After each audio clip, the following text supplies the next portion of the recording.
মায়ের এক ধারে দুধের দাম, কাটিয়া গায়ের চাম, পাপস বানাইলেও ঋণের শোধ হবে না।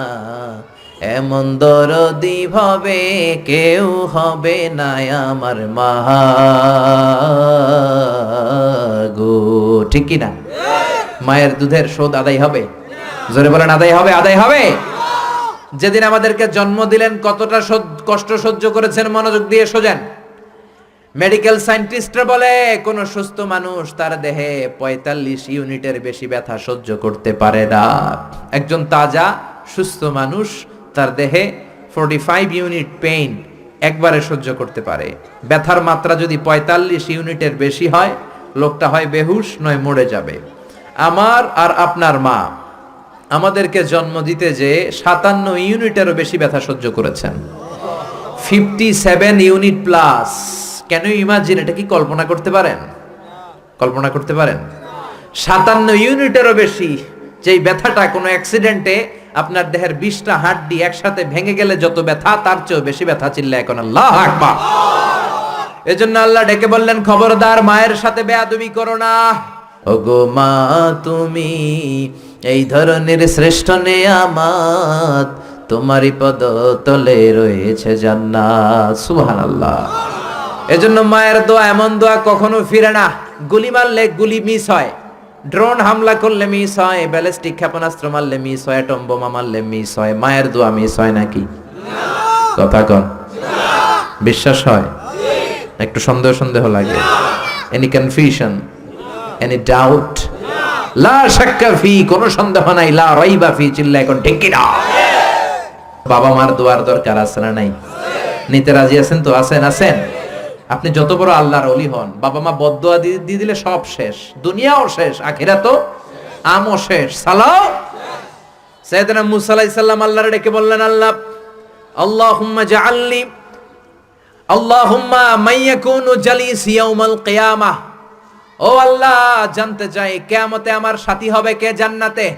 আল্লাহ বললেন, সাহিবুকা ফিল জান্নাতি জাজ্জার। কিয়ামতের দিন বিচারের শেষে তোমার সাথী হবে একজন কসাই। কে হবে? শুনে মুসা আলাইহিস সালাম খুব আপসেট। কিরে, আমি নবী মানুষ, পৃথিবীতে ৫ জন নবী সেরা, এর মধ্যে আমি একজন। ৪ জনের সেরা কিতাব দিছে, ওইটাও আমারে দিছে। সরাসরি আমার সাথে আল্লাহ কথা বলতো, আর জান্নাতে রাখবে কসাইয়ের লগে। ঘটনাটা কি? আল্লাহরে বললেন, আল্লাহ কি আমল ওই কসাইয়ের, কেন কসাই যাবে? আল্লাহ বললেন, মুসা যাও যাও, নিজের চোখে দেখে নাও কি আমল করেছে ওই কসাই। সাইয়েদনা মুসা কসাইয়ের দোকানে যেয়ে দেখলেন না, স্পেশাল কোনো আমল নাই, খালি গোশত কোপায়। কি কোপায়? সারাদিন গোশত কোপানোর পর বিকেলবেলা সুন্দর একটা গোশতের টুকরা প্যাকিং করে বাড়ির দিকে রওনা। সাইয়েদনা মুসা আলাইহিস সালাম পিছনে পিছনে রওনা। বাড়িতে যাওয়ার পরে সাইয়েদনা মুসা আলাইহিস সালাম তার দরে নক করতে শুরু করলো দরজায়। দরজা খোলার পরে ছদ্মবেশে সাইয়েদনা মুসা বলে, আমি একজন মুসাফির, আজকে রাতটা যদি আপনি থাকতে দেন বড্ড ভালো হয়।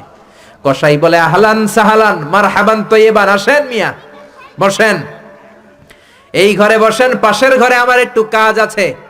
পাশের ঘরে কসাই ঢুকে মাচা থেকে একটা বৃদ্ধা মহিলাকে নামিয়ে নিজ হাতে গোসল করিয়ে, টাওয়াল দিয়ে হাত পা মুছে দিয়ে, নিজ হাতে গরুর গোশত রান্না করে, নিজ হাতে রুটি বানিয়ে ওই মহিলার মুখের মধ্যে রুটি আর গোশত তুলে দিতে লাগলেন। বৃদ্ধা মহিলা রুটি খেতে খেতে চোখের পানি ছাড়ে আর মুচকি মুচকি হাসে। খাওয়ার পরে মহিলা 2 হাত তুলে আল্লাহর কাছে দোয়া করে।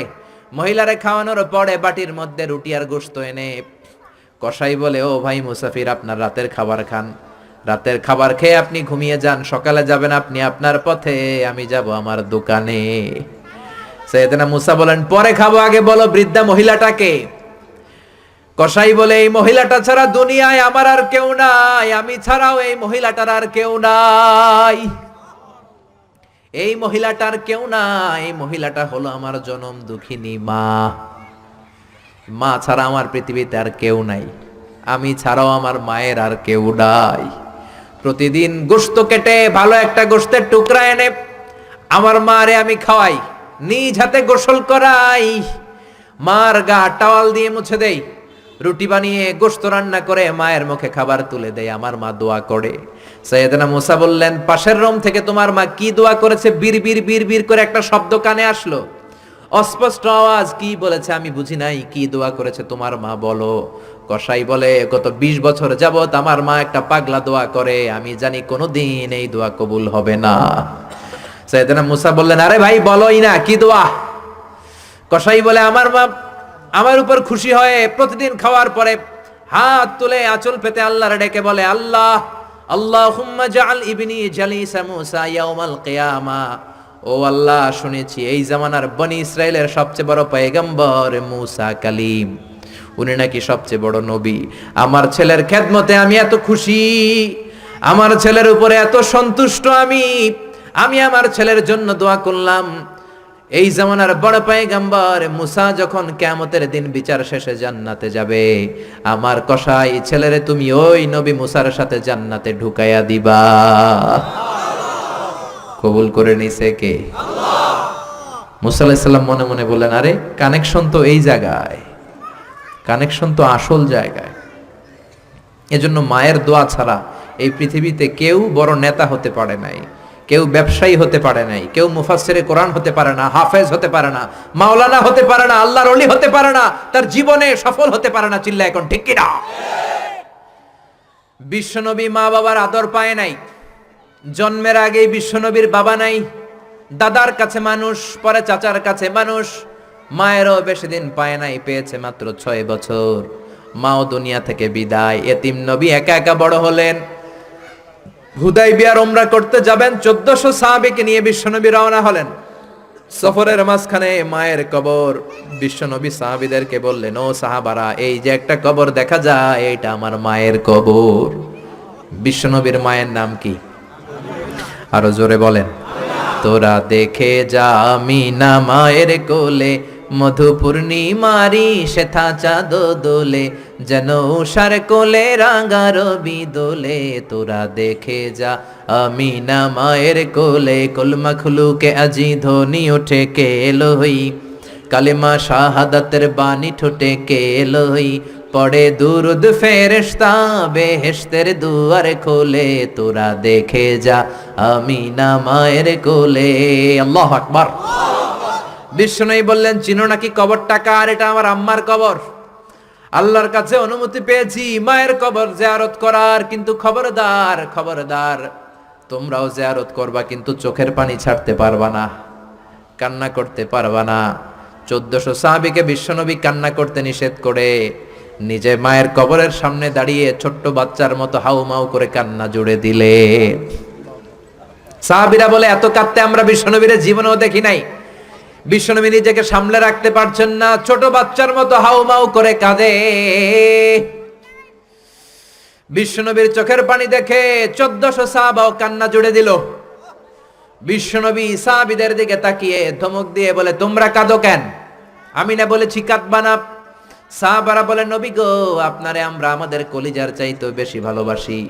আপনার চোখ দিয়ে কোনো কারণে পানি নামতে দেখলে আমরা আমাদের দুটি চোখ শুকনা রাখতে পারি না, আমাদের চোখ দিয়েও পানি চলে আসে।